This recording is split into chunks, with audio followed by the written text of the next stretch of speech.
today, and to the Charles Widger School of Law for this inaugural Anti-Poverty Symposium.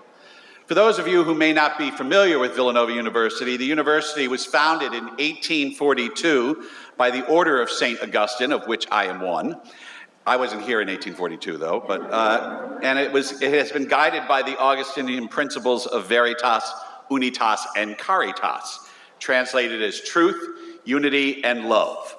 The theme of this year's symposium is Caritas in Action, Root Causes, Solutions, and Restoring Dignity, which is fitting given our Augustinian identity.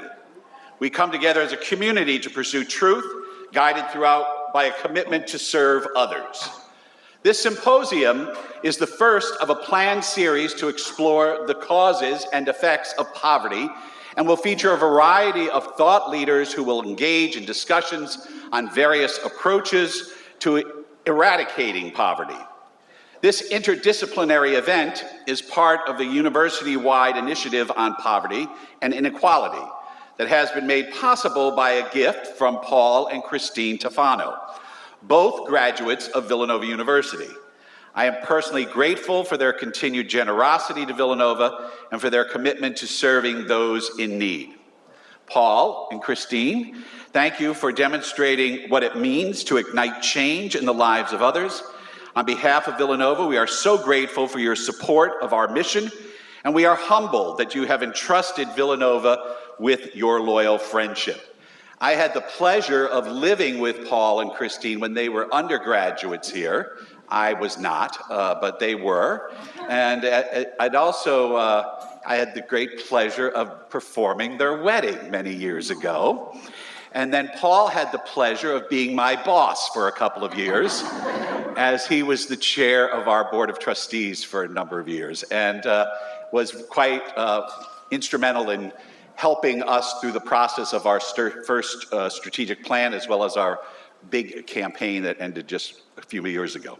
So at this time, I would like to invite Paul for a few remarks, and thank you all for being with us. This is homecoming weekend at Villanova, so I have to go home, all right?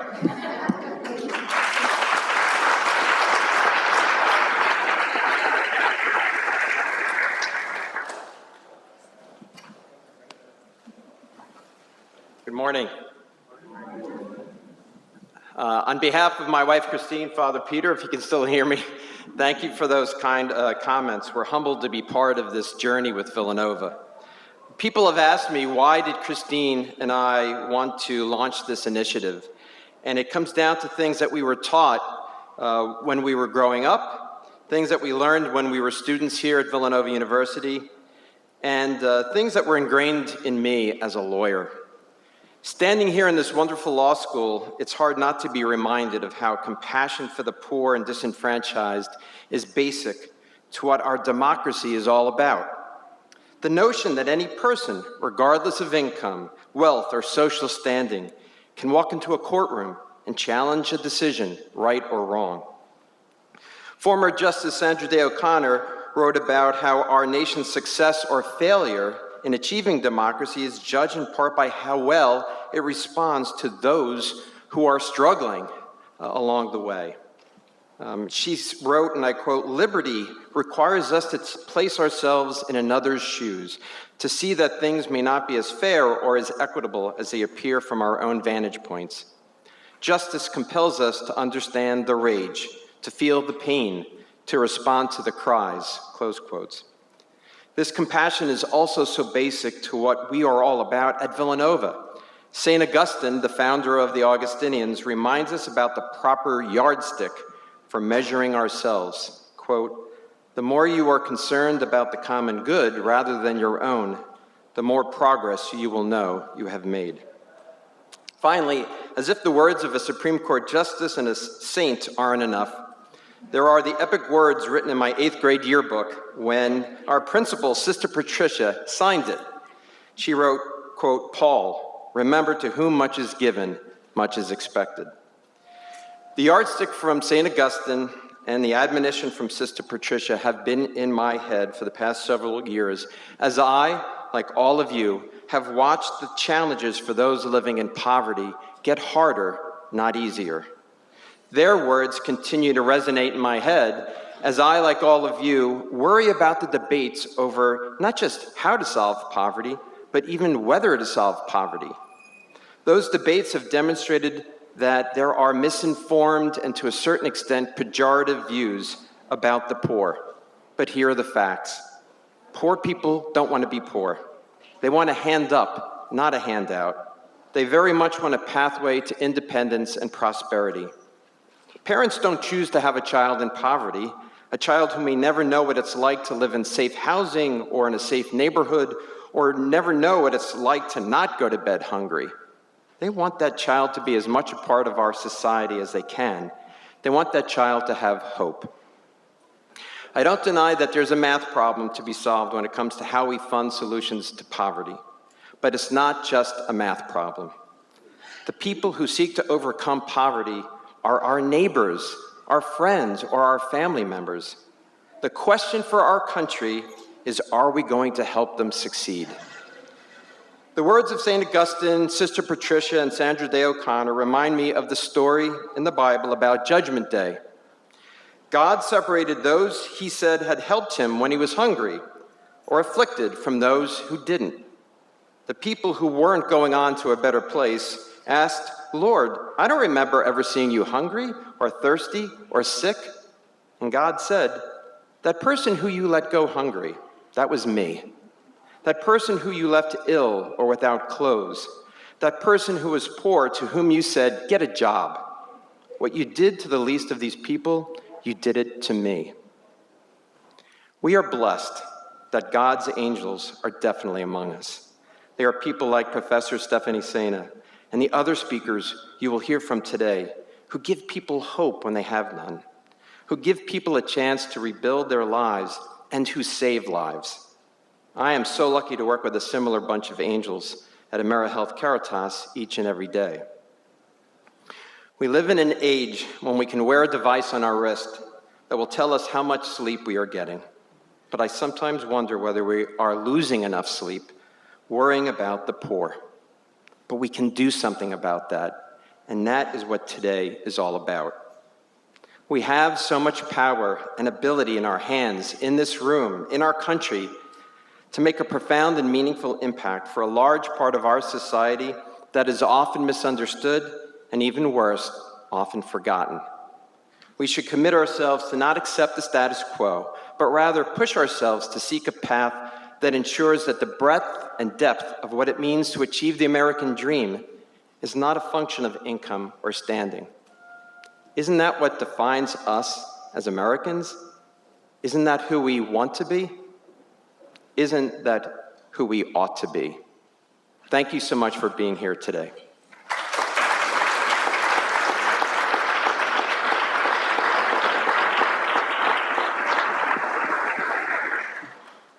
Thank you so much for those wonderful words, Paul, and thank you everyone for being with us today.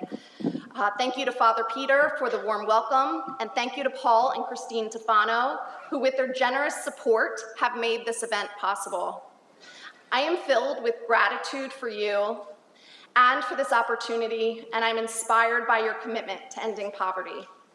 Anti-poverty work ought to be essential to a Catholic university's mission, and Villanova has made a community-first commitment to that work. I am Stephanie Sena, Villanova University's Anti-Poverty Fellow. I'm grateful to have the opportunity to give a platform to the dispossessed, the migrants, the poor and the houseless, the ones who fight for a better world. I honor our speakers and our panelists, some of whom are standing in their power despite great risks they take to do so. I am inspired by each of them, and I believe you will be too. Which brings us to the focus of this symposium. Our event will take us on a poverty exploration that starts miles away on different continents and ends in our own backyard. We will address global, national, regional, and local poverty, from migrants to graduate students and faculty who struggle to afford their rent and utilities each month. I was once that faculty member. I labored as an adjunct at Villanova for nearly 20 years. My salary did not cover my basic living expenses. For several years, my children and I lived in a one-bedroom apartment where we often went without food, sometimes without heat, electricity, or healthcare. Every time I walked in the front door, I would say a little prayer that the heat was still emanating from the radiators. I struggled to pay the electric and heating bills, and I knew that any day my utilities would be cut off. I am grateful that I am no longer living below the poverty line, and grateful for all the people who labor so that I can live in comfort and safety. But I want a world where we are all fairly compensated and we all have enough to thrive. I believe we are here because we want the same thing. We want an end to poverty and a world where life, dignity, and community are sacred. The good news is we can have a world free of poverty. This crisis is solvable, and we need to solve it. Poverty is expensive. It costs all of us more than we can afford. This symposium will highlight that expense. The symposium will expose the complicity of those profiting off of poverty. It will give us the opportunity to ask hard questions, such as, how are we complicit in systems of poverty and oppression? And what do we need to do to redress the systems that we are part of? We ask how poverty is one star in a constellation of concurrent crises that point to how far from ourselves we have strayed. And how do we get back to ourselves, back to what we know in our hearts to be true? That we are all one, and what affects the most vulnerable amongst us affects us all. In order to eliminate poverty, we must first understand its root causes. Poverty is man-made and systemic. It is not like gravity, an inevitable part of life that we just have to live with. Poverty is a result of robbery built into our political structures. 3 examples of this robbery are blood, land, and law. Let's start with blood. Blood banks are concentrated in poor neighborhoods. Blood donors mostly report they donate their plasma to supplement their income. A donation for which donors are paid about $30 will yield roughly 10 times that, which allows the industry to net approximately $27 billion a year. And a blood bank executive earns $1 million a year. Poverty research asks, what is a poor person's blood worth? And who is profiting off of that blood? Sex labor is not the only way those in poverty are forced to sell their bodies to survive. Poverty is also rooted in robbery of land. Today, our platform is on the land of the Lenape people. I want to honor the land on which we stand and acknowledge that millions of acres of land was stolen from indigenous populations to fund universities, and that many universities, Columbia as one, continue to steal native land and call that theft eminent domain. Poverty disproportionately affects the indigenous population and all people of color. But poverty is currently on the rise for all groups in the United States. At the same time, income inequality is the highest it's been since the Census Bureau started tracking it 5 decades ago. These things are connected. Poverty research asks, why is the only low-income housing in Montgomery County, one of PA's wealthiest counties, being demolished so that luxury housing units can be built in its place? And what will happen to the people in nearby Norristown who are facing homelessness at unprecedented rates? Poverty research asks, what can we do about wealthy universities not paying taxes in the communities that sustain them?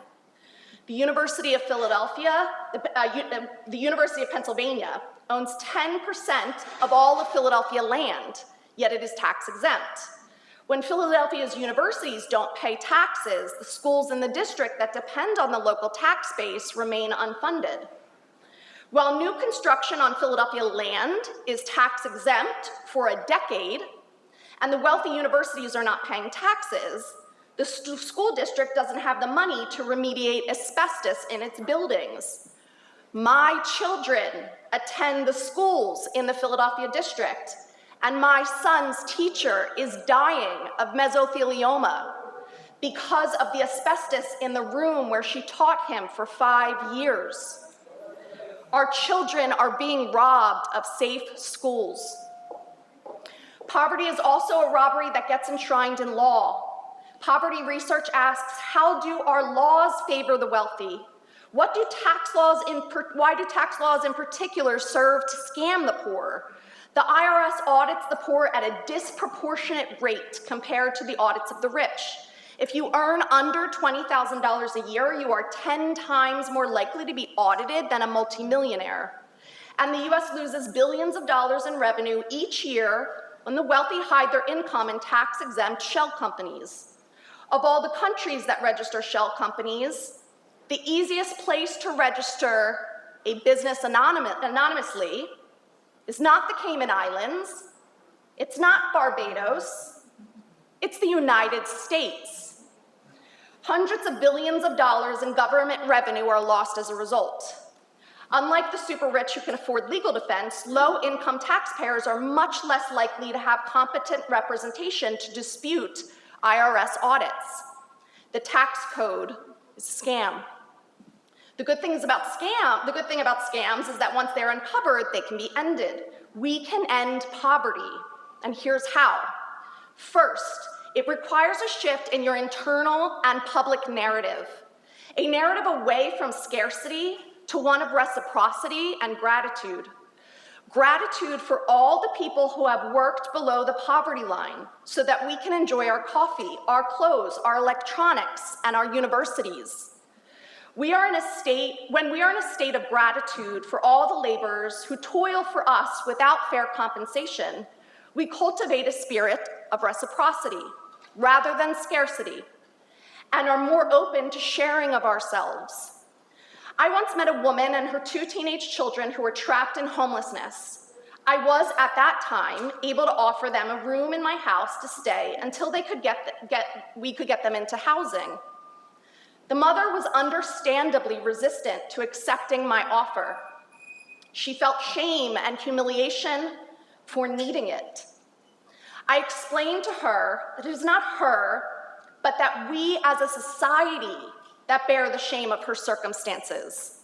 This mother works 2 full-time jobs, one as a hospice nurse and the other as a one-on-one aide for children with autism in the Philadelphia district. Neither of these jobs in the care industry pay enough for her to afford rent in the city where she works. I explained to her that she has essentially been volunteering her labor since we collectively have been unwilling to pay her a fair wage. It is we who are the charity cases, and she the charity worker. We owe her our gratitude. This reframe was transcendent for her. Maybe it will be that for you as well. Once you have a shift in your internal narrative, you can help shift the public narrative. Please pass on the knowledge you learned today and challenge the myths that prevail. Myths about bootstrapping or rising tides lifting all boats. We all have the power to shift the public discourse. This shift is needed to create policies and laws that center justice and dignity for all. Work to bring about this shift is challenging, but a recent conversation helped me reframe how I understand the impact of that work. This summer, I asked National Homelessness Law Center senior attorney Eric Tars why he keeps doing this back-breaking, heartbreaking work day in and day out when the devastation of poverty remains. Eric said something that changed the entire way I view things. He said he's been doing this work for decades. Years ago, he asked the Obama administration to include housing as a human right in their platform. They refused. It was too fringe, too polarizing. But he tracks the phrase, housing as a human right, in online usage. And he has noticed that the phrase is being used more and more often. So much so that it is becoming part of the public discourse, moving from the fringe to the center of policy conversations, as folks like Representative Cori Bush shout it on the Capitol steps as she sleeps out to restore the eviction moratorium, and even as part of President Biden's own platform now. Now Eric says, even if he loses a court case, the media attention on the case helps to raise awareness of the necessity of housing for all. With that in mind, every time a journalist calls me now, I answer, hello, housing is a human right. I have noticed that now every article about my work mentions this quote. I agree with Eric, the more it is mentioned, the more the idea sticks. Shifting public narrative is crucial, but it is only one part of the movement, a movement that is led by the people most affected by poverty.